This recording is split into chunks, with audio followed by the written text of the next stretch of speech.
राजा काफी अजीब थे। उनकी रानी की काफी अरसा पहले ही डेथ हो चुकी थी और वायलेट उनकी बेटी थी, लेकिन फिर भी उन्होंने शादी नहीं की और वो अपनी बेटी वायलेट को भी दिल से प्यार नहीं करते थे। एक दिन बादशाह देखता है कि उनके हाथ पर एक पैरासाइट इंसेक्ट है जो कि खून पीता है। राजा को वो काफी अच्छा लगता है और वो उसे अपना खून पिलाता है और वो उसे शीशे के एक बॉक्स में बंद करके रखता है। हर रोज वो उसे अपना खून पिलाता था। वक्त गुजरने के साथ साथ वो इंसेक्ट बड़ा होता जाता है। दूसरी तरफ वायलेट जो अब जवान हो चुकी थी, जो किसी शहजादी की ड्रीम देखती थी, लेकिन बादशाह थोड़ा इर्रिस्पॉन्सिबल था और उसे इस बात का ख्याल नहीं आता और वो अपने इंसेक्ट के साथ ही खुश थी जो कि अब काफी बड़ा हो चुका था। लेकिन एक दिन वो पैरासाइट बीमार हो जाता है और मर जाता है। राजा उसकी सारी स्किन उतार देता है और अपनी बेटी को कहता है कि तुम्हारे लिए हस्बैंड ढूंढने का वक्त आ गया है। वो कहता है कि मैं एक कंपटीशन रखने वाला हूँ और जो भी उसे जीतेगा वो तुम्हें पा लेगा। वायलेट इस बात से खुश तो होती है लेकिन थोड़ी सी अपसेट भी, क्योंकि वो खुद अपनी मर्जी का हस्बैंड तलाश करना चाहती थी, लेकिन फिर भी वो अपने फादर के इस डिसीजन को मान लेती है। पूरे किंगडम में ये ऐलान किया जाता है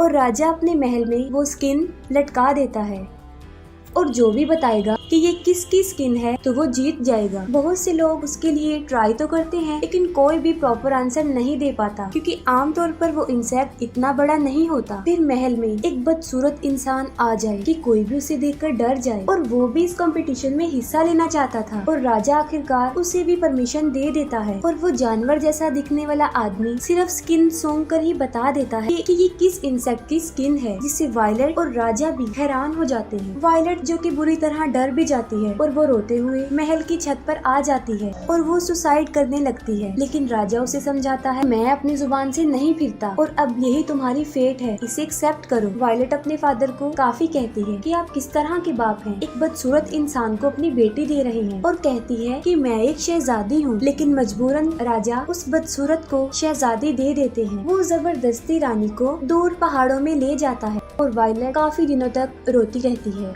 और जब वो आदमी एक दिन शिकार के लिए जाता है, एक दूसरी पहाड़ पर शहजादी किसी औरत को देखती है और वो उससे हेल्प मांगती है। वो कहती है कि वो खुद एक शहजादी है और उसे एक शैतान ने यहाँ पर कैद किया हुआ है, लेकिन वो दोनों एक दूसरे से काफी दूर थी और वो औरत उसकी हेल्प नहीं कर पाती। और फिर वो औरत अपने बेटों को बुलाती है और वो एक रस्सी के सहारे शहजादी की मदद करते हैं, लेकिन अचानक से वो शैतान वो आदमी भी वहाँ पर आ जाता है और रस्सी के सहारे वो भी उनकी तरफ जाता है। वो लोग रस्सी काटने में तो कामयाब हो जाते हैं, लेकिन रास्ते में वो उन पर हमला कर देता है और वायलेट के अलावा सबको मार डालता है। वो आदमी गुस्से से वायलेट को देखता है और वो उसे गले से लगा लेती है, जिससे उसका गुस्सा खत्म हो जाता है। और जब वो शैतान उसे अपने कंधों पर बिठाता है तो बड़ी चालाकी से वायलेट उसका गला काट देती है। वो शैतान वहीं पर मर जाता है। वो उसका सर काट कर अपनी किंगडम में आ जाती है, जहाँ पर उसके फादर उसी इंसेक्ट की वजह से बीमार थे। खून में लथपथ वायलेट उस शैतान का सर अपने फादर के सामने रख देती है। राजा अपनी बेटी की जिंदगी के इस फैसले पर काफी सैड थे और अनकरीब उन्होंने मर जाना था। वायलेट एक बहादुर शहजादी बन जाती है और अपने फादर के बाद वो ही किंगडम की क्वीन बन जाती है। ये स्टोरी यहीं पर एंड हो जाती है और इसके साथ ही मूवी भी एंड हो जाती है।